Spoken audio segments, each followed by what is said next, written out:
after week, month after month, people were coming in and saying we were making declarations, and God was performing these very declarations that we were proclaiming. But what happened to you? What happened to me? Did I see it? Did I experience it? Could it be that I have become caught up in the religiosity of religion?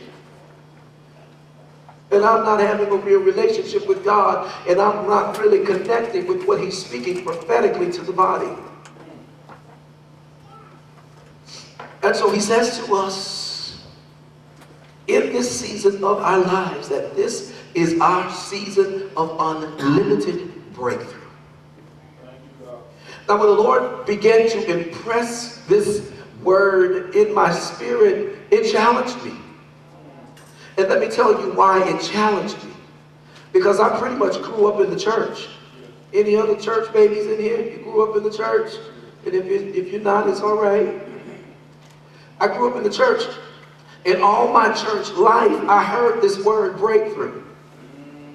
And there was a perception, Elder DeMond, that I had of breakthrough.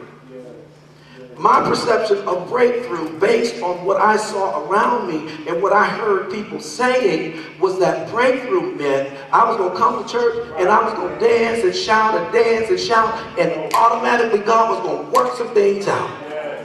And that was my perception of breakthrough. My perception of breakthrough was that I can fall down on my face and just roll on the floor and get up, and whatever was going on, God was just going to fix it like that. Wow. And it was because of what I was hearing. It was because of what I was saying. And so subsequently, when God began to speak to me and say that the word for this hour was breakthrough, I became challenged. God, I've heard this all of my church life. And from my personal experience, what they telling me breakthrough is, and what I see unveiling and unfolding, is not quite lining up. Yeah, sometimes I've seen some people fall out and do all these things and jump and dance and jump and dance, and then I hear something about they got a blessing, but something is wrong. Something is in my spirit. There have been times when I have seen those same people come back and say, I thought it was my breakthrough, but I found out it was just a little something to get me from here to there. I'm telling you, today, we're not looking for just a little something. Well, maybe I should just speak for myself. I'm not just looking for a little something to get me from here to there.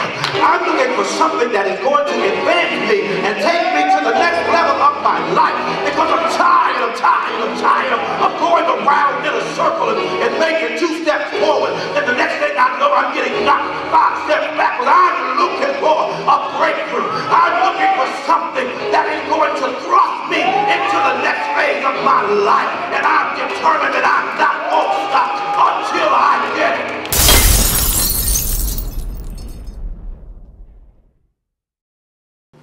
In this text, we find Jesus here. He is on the coast, and he comes to this place called Gennesaret. It is this place, Gennesaret, that is very significant in its meaning. It is this place, Gennesaret, that has been strategically picked by God. It is this place, Gennesaret, that he finds these guys who are fishermen. I want you to note something in the text.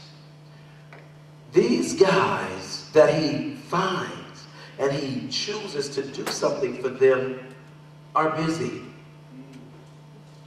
They're working. They're doing something. He didn't go to their home where they were and decide to bring them out and say, now y'all do this and I'm going to bless it. They were busy. They had their hands to the plow doing something.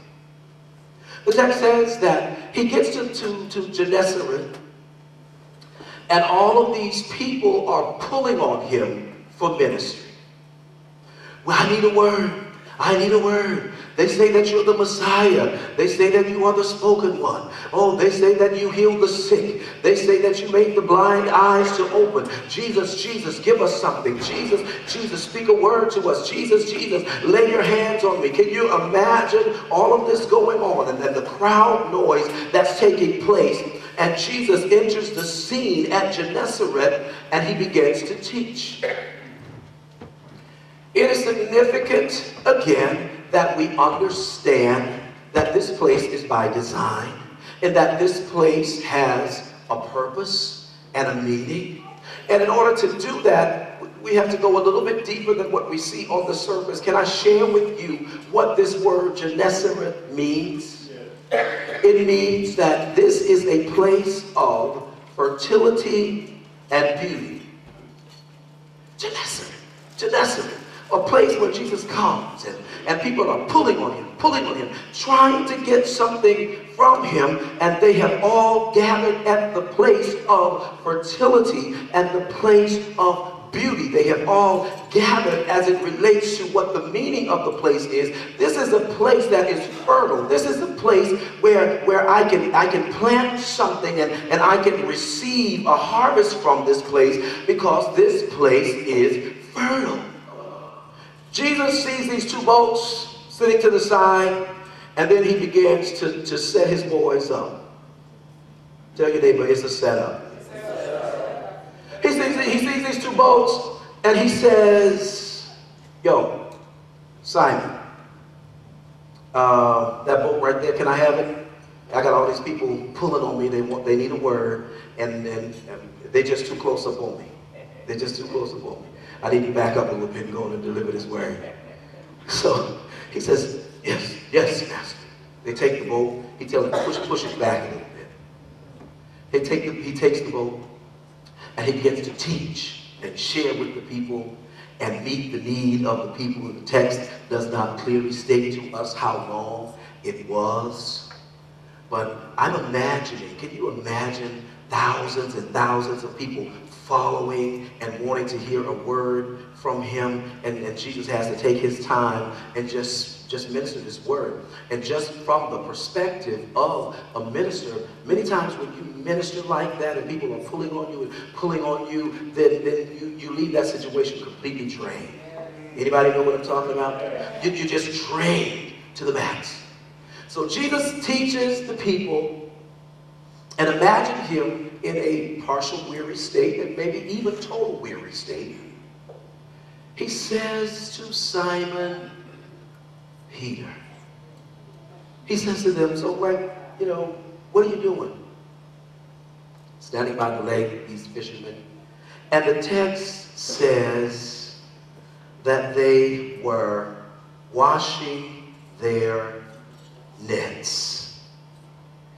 Now, on the surface, you look at that, they're washing their nets, they're fishermen. This is what fishermen do. After a huge catch, we're done. We've been fishing all night. We're washing our nets. So on the surface of that, you look at it and you wonder, well, why did he ask them that? What is the problem with that? Can I share with you that these guys who were trained fishermen had been there all night fishing and had caught absolutely nothing. They were there toiling and working all night and caught nothing in a place that is connoted as a place of fertility. In a place that is noted as a place of beauty. Have you ever been there? Have you ever been in a position and in a place that you thought was going to be the perfect place, and this job is really going to bless me. This job is really going to usher me into my promise. This place, this person is really going to be the person to push me into my destiny, only to find out that after toiling all night, after toiling all year, after toiling for years with them, with this job, that it has yielded you nothing. Well, this is where they were. Imagine the frustration Imagine the despondency that they felt within. I have been here working all night, and it has given me nothing. And then the master comes over here who knows everything. You know, they had heard about it. And asks me, what am I doing? And I got to tell him, I'm washing my nets. Well, Jesus has a problem with this. Jesus has a problem with this. Why are you washing your net and you don't have anything? Why are you washing your net and you say that I've called you to be a fisherman and you don't have any fish?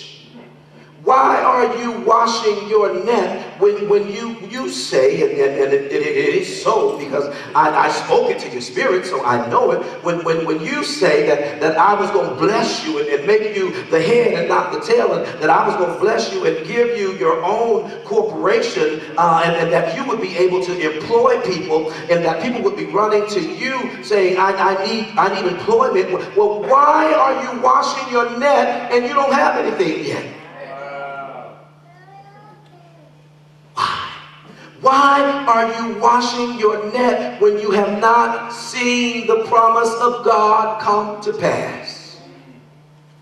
And so I'd like to ask a 21st century believer under the sound of my voice today, and I wonder, how many of you sitting under the sound of my voice are washing your nets?